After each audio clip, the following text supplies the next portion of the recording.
سست اور لفظ سن سے بنے ہوئے سنیوں کے طریق پہ بھی نہ چلیں کہ ہم جو ہے بس وہ معمولات اہل سنت اختیار کر لیں، 12ویں میں اچھل اچھل کے لائٹیں لگائیں، 11ویں کے اندر دیگے پکائیں، 9 اور 10 محرم کو کھچڑے پہ گھوٹے لگائیں، مزارات پہ حاضری دے دیں، چادریں چڑھا دیں، کھانا کھلا دیں، اور اس کے بعد کہیں نہ اب اللہ کی سنیں گے نہ رسول کی، ہم تو جنتی ہو گئے. یہ بھی غلط ہے. یہ طریق انبیاء علیہ السلام، صحابہ کرام، اولیاء کرام کا نہیں رہا. یہ بھی غلط ہے. یہ نہ کریں. اللہ رسول کی اطاعت کریں اور پھر جو معاملات ہیں ان کے ساتھ حسن ظن رکھیں کہ انشاءاللہ زبردست قسم کی شفاعت ہو جائے گی.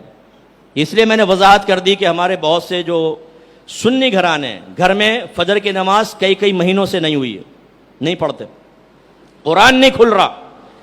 گھر میں ایک فرد ایسا نہیں جس نے کبھی زندگی میں قرآن پورا ترجمہ تفسیر سے پڑھا ہو. حدیث کی ایک کتاب گھر میں نہیں ہے جس کا ترجمہ اور شرح پڑھی ہو. بخاری آج تک آنکھوں سے نہیں دیکھی، کبھی ہاتھ میں لے کر نہیں دیکھی. ہمارے گھروں کے اندر یہ کتابیں اجنبی ہیں. گھر کی الماریاں خالی ہیں ان کتابوں سے. کوئی سیرت کی کتاب نہیں پڑھی. جھوٹ بات پر، غیبتیں بہنیں جہاں مل کر بیٹھیں گی غیبت، تیسری کی غیبت اسٹارٹ، ہر طرح کی برائی. لیکن بھائی 11ویں ہم نہیں چھوڑتے. ہر مہینے غوث پاک کی 11ویں، اللہ رسول کی اطاعت، غوث پاک کی 11ویں کر تو رہے، غوث پاک بچائیں گے.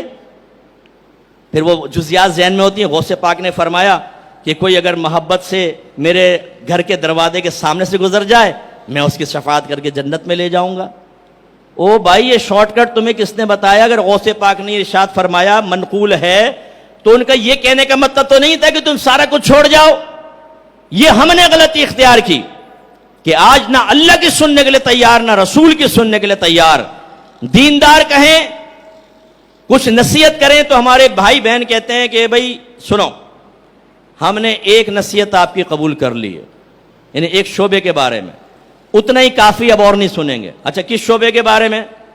11ویں، 12ویں، تیجا، 40واں، 10واں، 20واں، خواجہ صاحب کی چھٹی، امام جعفر صادق رضی اللہ تعالیٰ عنہ کے کنڈے، ختم قادریہ، نعتیہ محافل، قاری صاحب سے قرات سنی. یہ کر تو رہے، آپ نے تو کہا تھا یہ جائز ہے. مزارات پہ حاضری، وہاں عورتوں کے دھمال یوں بال کر کے گھما رہی ہیں، اور ہمارے بھائی بھی اپنی بہن کو دیکھ کر اس کے ساتھ ساتھ گھوم رہے ہیں کہ کیا دھمال کیا ہے بہن نے اور 7ویں آسمان تک پہنچ گئی ہے. یہ باتیں قبول کر تو لی ہیں، اس کے بعد ہم علماء کی سننے کے لیے تیار نہیں. یہ عوام کا حال ہے. ہماری بہنیں اگر بچیوں کے رشتوں کے لیے کسی گھر میں جاتی ہیں تو ان کے عقائد کو پرکھنے کے لیے ایک ہی کویشچن ہوتا ہے، آپ نیاز کرتی ہیں؟ ہاں بس ٹھیک ہے.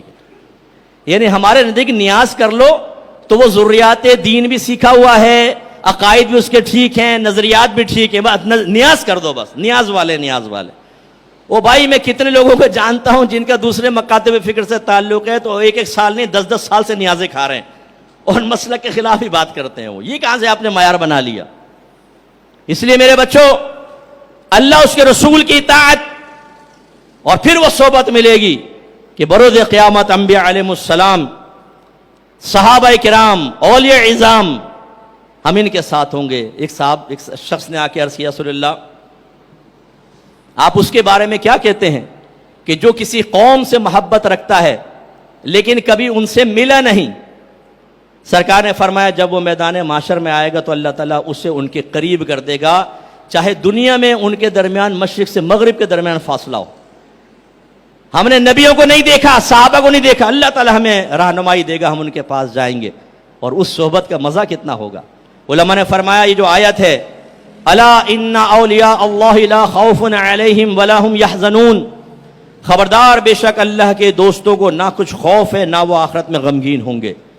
فرمایا اولیاء کے ساتھ محبت رکھو کیونکہ اولیاء سے اللہ کا یہ وعدہ ہو گیا، اور نبی کریم صلی اللہ علیہ وسلم نے فرمایا المرء مع من احب، ہر شخص بروز قیامت اس کے ساتھ ہوگا جس سے اس نے محبت کی ہوگی. تم ولیوں سے محبت رکھو، ان کے ساتھ ہوگے. جب ساتھ ہوگے تو اللہ نے ولیوں سے وعدہ کیا نہ انہیں خوف ہے نہ غمگین ہوں گے. اللہ کی رحمت سے بعید ہے کہ ولیوں کو خوف اور غم سے آزادی دے اور جو ان کے ساتھ اس کو اٹھا کے جہنم میں ڈال دے. اللہ کی رحمت سے امید ہے اللہ تعالیٰ اسے بھی بخش دے گا. اس لیے قریب آئیں، اہل سنت کے ساتھ وابستہ رہیں اور اللہ رسول کی اطاعت کی طرف آئیں.